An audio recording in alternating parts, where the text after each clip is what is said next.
So, hi everybody.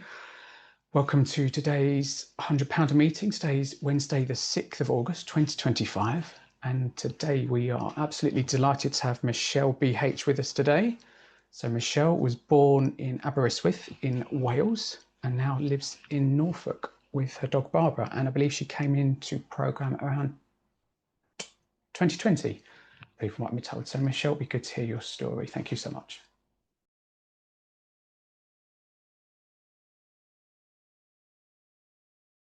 Oh, thank you. Thank you very much. Michelle, compulsive eater. Grateful to be here.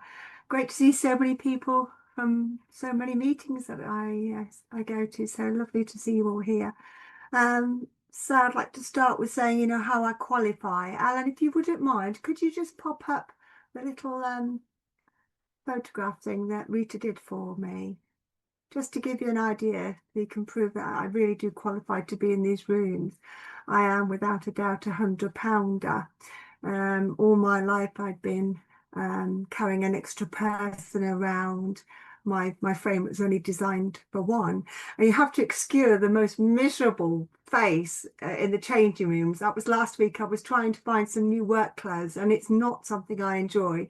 I hate changing rooms. I hate buying new clothes, and I found it really difficult. So I took a photograph because I wanted one of my God Squad's fellows, or both my God Squad fellows, to tell me the truth, and they'll always be relied upon to tell me the truth. So that's why I've got a sour bitch face there. I do apologise for that. But as you can see, I carried an extra person, so I definitely do qualify for that. My top weight was 21 stone 3, and I've lost 11 stone, just over 11 stone now. So I literally did carry another person. And as you can see, I wore my disease. I couldn't hide it. I definitely wore it. And that's the thing about being a 100-pounder like me. There was no hiding it. It was obvious to everybody around me that I had a problem with food. Thank you, Alan. If you could pop it down, that'd be really good. Thank you very much indeed for your service. So I tried to be quite delicate with food. If I went out, I'd pick up food, like delicate people do. But I mean, who was I kidding? Total denial that I had a problem with food. And I had completely lost control. And I can only speak for myself here, but as a 100-pounder, I can say that I had an extra set of problems or issues that some of you may not have had or have, and that's great if you don't. But I'm just going to tell you about the nitty-gritty of having my disease in the way that it presents for me. So I suffered from immense body pain, literally immense body pain from the moment I stood on my feet to the moment I lay down again, and even in bed, every part of my body hurt. My hips, my knees, my feet, my ankles, my back, my shoulders. I had osteoarthritis everywhere, and it led me to needing to have a hip replacement before I was 50, which I had to pay for out of family funds. I slipped a disc. I had a herniated disc in my back. My asthma was uncontrollable. Well, of course it would. If you asked me to carry a person around today for, the next few weeks, I'd probably think you were bonkers. But I gladly did it, and wondered why my lungs weren't coping very well. It was obviously something else. It was nothing to do with me or the size that I was, and I was in total denial. X-ray showed I had an enlarged liver, and that presented probably because of fatty liver disease, I would imagine. And I definitely had kidney disease. My blood pressure was rising, and I had cellulitis. My body was struggling so much to filter out the stuff that I put into it that my feet swelled up and my lower legs swelled up. And cellulitis is an infection of the tissues in any part of your body, but for me it was the lower limbs and feet, and I literally rocked as I walked, and of course that really hurt all my body as well. I had an enlarged heart because, funnily enough, it was working for 2 people, not one. And again, it wasn't designed for that. Fair play to it. It gave it the best it could, but it certainly was struggling. And my mobility was absolutely atrocious, even though after I'd had my hip replacement, I thought I could throw away my crutches and dance into the sunset. Guess what? Things were worse. Things were worse than before I had it, because of course I'd managed to sit in a chair and, well, did a few exercises, of course. but carried on eating like a pro, like an Olympic eater. And I was in a worse state than I was before, before I'd had the hip replacement. I had difficulty keeping clean, and that's my truth. I couldn't reach those hard to reach places, and all the folds of my skin, became very unfresh. And it was very difficult to stop getting sore in these places. I couldn't wipe myself easily when going to the toilet, and smelling fresh was really tricky. And that's my truth.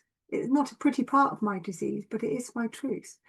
And I didn't fit into anything. And I'm not just talking about clothes. I used to have to wear men's clothes. And you notice now I've got quite bright colours. But before, you would never catch me in a bright colour. I would wear black or navy or anything like that. I'd have to wear men's clothes, outside men's clothes. I didn't fit in my car. I had to change the car because I couldn't fit into it anymore. And chairs, I mean, my God, being invited out or going out and having to be offered a chair that I hadn't risk assessed, it was full of fear for me. What was it made of? Did it have arms? If it had arms, it was a definite no, because I'd been stuck in chairs before. Was it made of plastic? Did it look like it'd been rusty? Would it hold two people in one body? That was the big question. And I did get stuck in a chair in a restaurant once. I couldn't get out. I absolutely couldn't get out. And it was one of those most humiliating moments, those lowest part of your disease where you just don't think things can get worse. Well, that's where I was at that point. I couldn't even cut my own toenails. And that's just the physical, some of the physical stuff. We'll go on to the emotional and mental stuff now. I was very sad. I was really unhappy in my life. But I was an absolute expert in wearing my happy mask. Everything's fine. I'm great. How are you?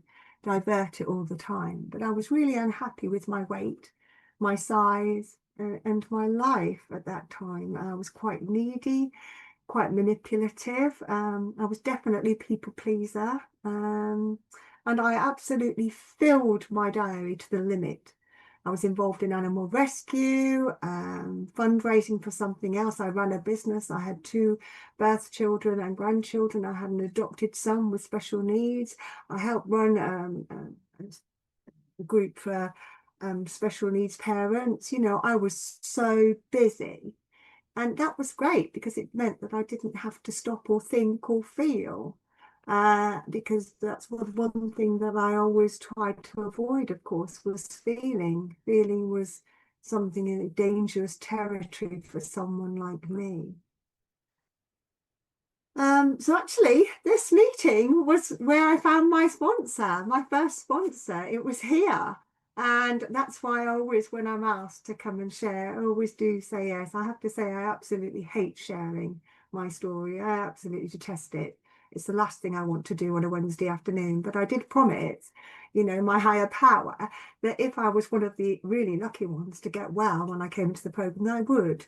If I could, and my diary allowed, which it does these days, I would come and share my story because it is my responsibility to give hope to other people that may be where I was at that difficult time. So yeah, I found my beautiful sponsor in this meeting, and we worked together through the steps, using the big book, the 12 by 12, and a lot of self-reflection. And I have to admit, I had to work really hard to get well, to get through the steps. At times I felt quite overwhelmed. When you first read through the steps, you think, hey, that's easy. I can do that. That'll be fine. But actually, if you really work your steps and do it in less of a superficial kind of way, it involves a lot of hard work and a lot of self-seeking. I was quite resentful at all the work she was expecting me to do. How would I have had time for anything else? And I did, I always avoided emotional pain. That's my truth. That's why I ate. I needed to soothe. But with this program, I had to really look at some really tricky stuff, looking at tough stuff from my childhood. And I'd always avoided it. I couldn't, because I didn't have my medication of choice normally. I couldn't have food, not in that way anyway. So I'll tell you a little bit about my background now, if that's okay. So I was the oldest daughter of 2. and two very alcoholic parents, very affluent. But I actually was brought up in a domestic war zone. They didn't like each other. They didn't like anybody else. And they certainly gave the impression they didn't even like my sister and myself. We soon worked out it was an unspoken rule that my sister and I, we would never have friends round to play, like, probably your children or grandchildren do. We couldn't do that because we didn't know what people would be met with. We kept a family secret. It was an unspoken rule. No, we couldn't possibly invite anybody back. What if that happened? What if, this happened? Couldn't possibly do that. And it was a totally dysfunctional family from that point of view.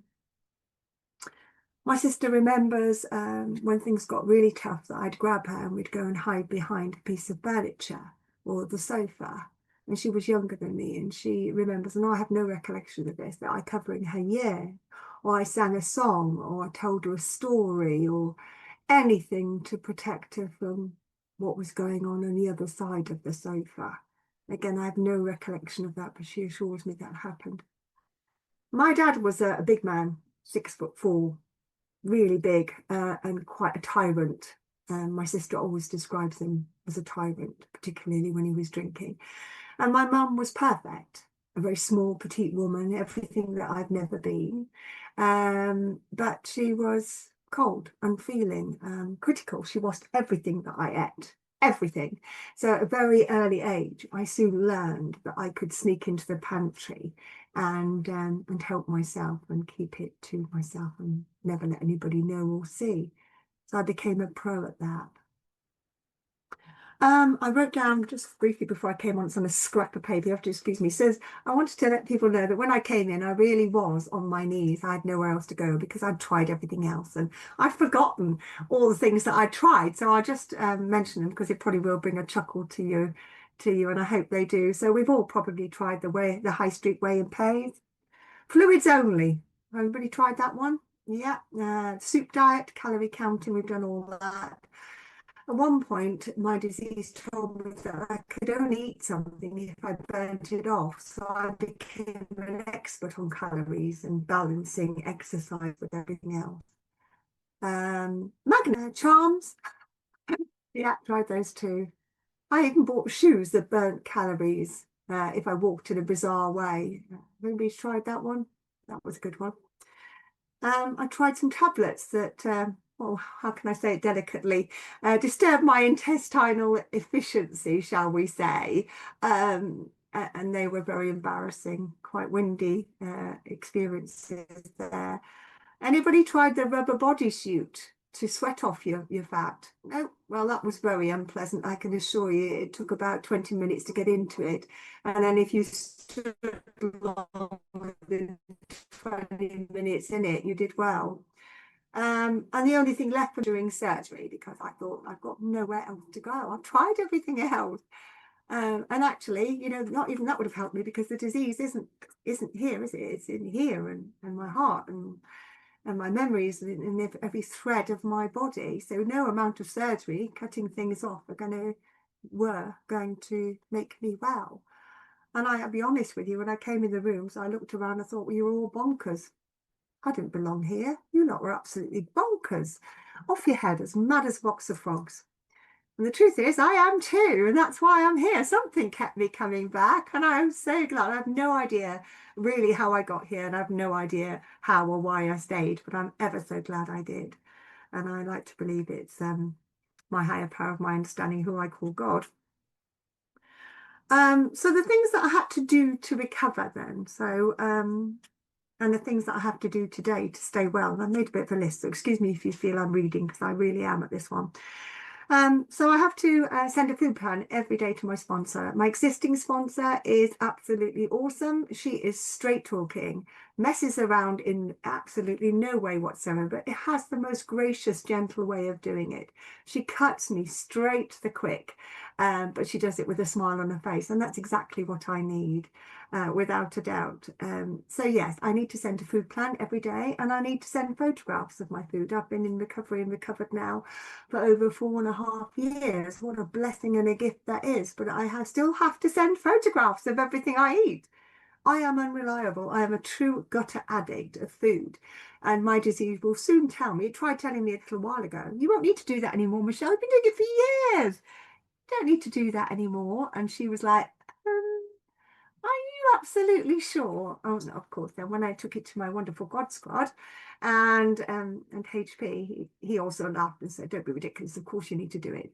But I wasn't willing when I came in. I didn't want to do it. I was an expert in calories. You know, I was 54 years old. I didn't need to share all of that stuff. There wasn't much I didn't know about food. I was a bit of an expert on diets and calories and all of that. But actually, I really do. Still 4.5 years later, I still need to take photographs and send my food plan. Without that, I'm lost. I've got a whole bookshelf of daily readers and I read them. Guess what? I love them. I absolutely love them. And I read the big book. It's well thumbed. And I did actually want to read you a little part of it. I'll do that now before I forget, if that's okay. So I'm going to be reading very quickly from page 23 from There is a Solution, funnily enough, because here is where the solution lies for us. At the bottom of page 23, then, how true is this? Few realise, in a vague way, their families and friends sense that these drinkers, eaters, are abnormal. But everyone hopefully awaits the day when the sufferer will rouse himself from his lethargy and assert his power of will. The tragic truth is that if a man be a real alcoholic, that happy day may not arrive. He has lost control. I'd lost the choice. I couldn't put food down when I came into the room, and it scared me.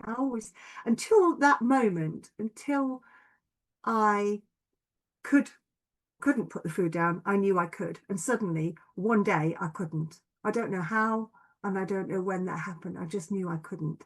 And it scared me because I knew that I would eat myself into a grave, without a doubt.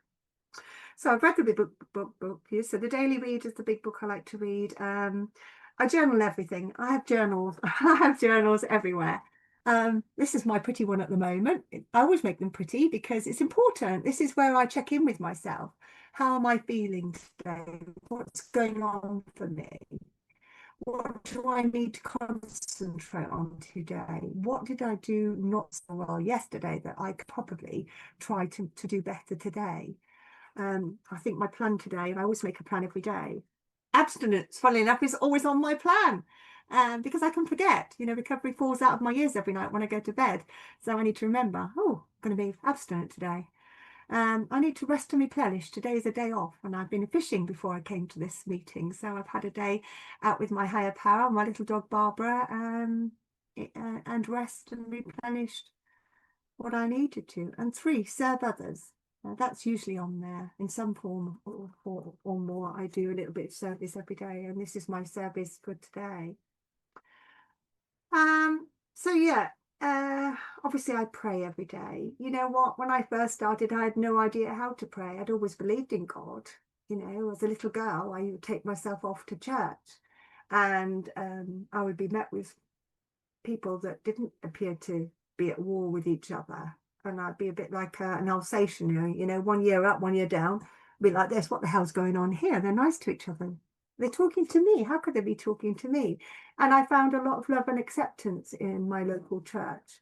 To take myself off myself was just a lovely thing to do. So I'd always believed in God, but I didn't know how to pray apart from to beg that I could eat everything in front of me and in the kitchen and in Tesco's or anywhere else. I could eat it all and get thin. I mean, what sort of a prayer is that? But you know, some of us are nodding. Yeah, we've all been there, haven't we? So I had to learn how to pray for others, give thanks, for the stuff that's happening around me. And I developed them slowly. I first started saying the familiar prayers I learned in church, and then I've added bits and taken bits away. And I'm always saying the 3rd step and the 7th step prayer in my little repertoire of prayers. I pray in the morning, I pray in the evening, and several times in between. In the beginning, I used to have to set a little alarm on my watch and on my phone. Don't forget, hey, you've got a God there, you've got a HP, I better check in with him, better say thank you. And now I don't need to do that, thankfully. It becomes more natural. It's a new habit. Rather than a habit of eating, I get to do other stuff instead. I've written meditation there, but I'll be honest with you, I'm absolutely pants in meditation. My head is usually off to the races. It's not my strength. But, fishing, I've come to accept that meditation can come in many forms. It can come through music. It can come through just quiet, enjoying the view somewhere, talking to God, listening to some a guided meditation, just doing the best I can. It can be in the garden sometimes. It doesn't matter. It doesn't have to be chanting, at dusk or anything. It can be whatever I need it to be. And when I feel a little bit irritable, discontent and agitated and all of the stuff that comes with that, I know that I can check in with my HP and default back to serene and peaceful, because big stuff still happens to me.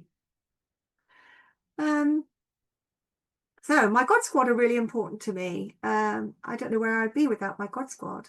These are fellows that I trust with my life and with my family and my secrets and everything. I can be completely honest with my God Squad, and I am always met with love, acceptance, just a year to hear it, no judgment. And I don't get that out there in the real world. I only get it in this fellowship. How magical is that? I can go straight into a conversation with a fellow, tell them what's on my mind, really big, intimate stuff, and it's okay. I don't have to build up to the niceties, how nice it is today, what the weather is, what lovely shoes you've got. I don't have to do that and get straight in there. But I can't do it out there. I can only do it in the fellowship, and it makes me feel safe. So my God's Squad are everything to me. There aren't many days I don't get one because I need it. It's not because I feel my recovery is shaky, because I forget. And I tend to do an early morning one because then I get to wake up and say, hey, still a compulsive eater, guess who would have thought?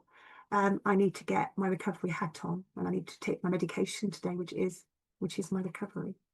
I do outreach calls, at least 1 to 3 a day. I do my best with those. Outreach is so important to me. It keeps me well, it keeps me connected, because I do want to isolate. That's what my disease tells me I need to do, and it's lying. I need to do the direct opposite of that. So yeah, I listen to step 10s and do step 10s as they come up. I did a little step 10 with somebody just before I came on, a fear inventory. The fear of God suddenly came into me. Oh my gosh, I've got to share my truth today. Yeah, that certainly relieved me of that as it came up. And I also sponsor and serve where I can. And sponsorship is really important to me. I learn so much from my sponsees. I love each and every one of them, and I trust each and every one of them. I am able to be honest and vulnerable with my sponsees, and I think being that in that way, it allows them also to trust me with their big stuff as well, because big stuff will always happen.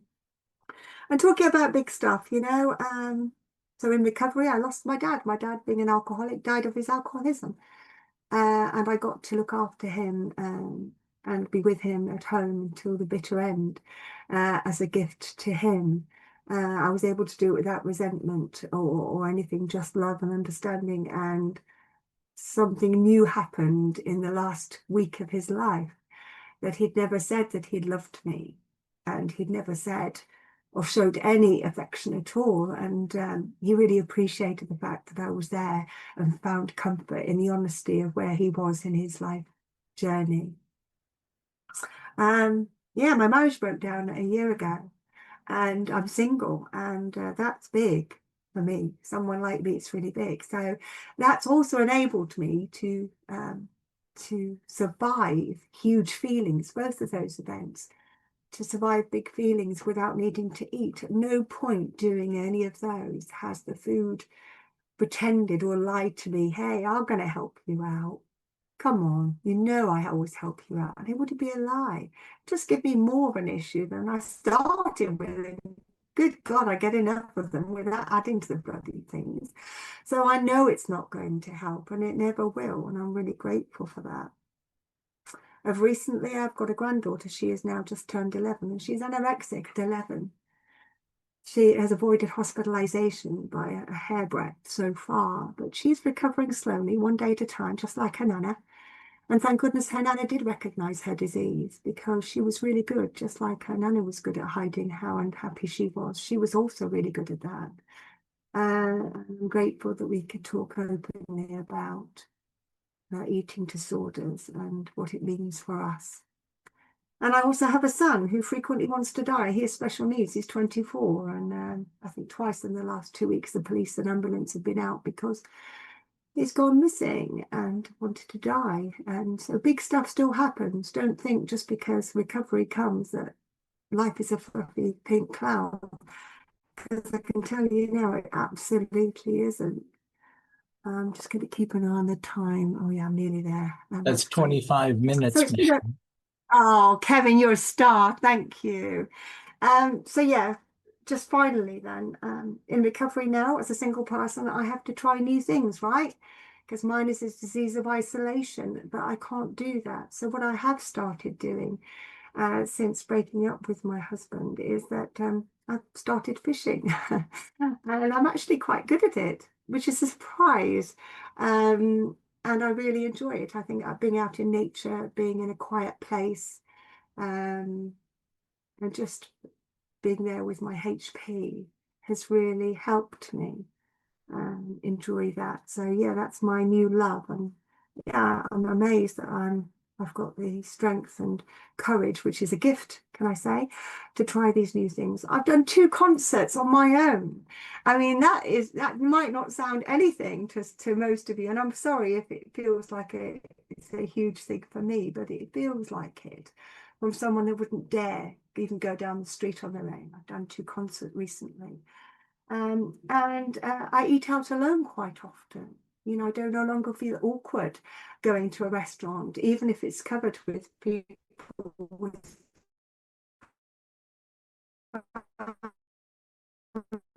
families or dates or anything. I'm still quite comfortable because I actually quite enjoy my own company, and I never have before. So I think that is enough of me rambling on, and I really hope that you got something from this. I'm sorry if my internet's on the wobble. It's definitely time. This is HP telling me, Michelle, enough love. So thank you for hearing me. And for all newcomers or anybody struggling today, there is hope. If there's hope for someone like me, there's certainly hope for someone like you. Thank you for allowing me to be of service, guys.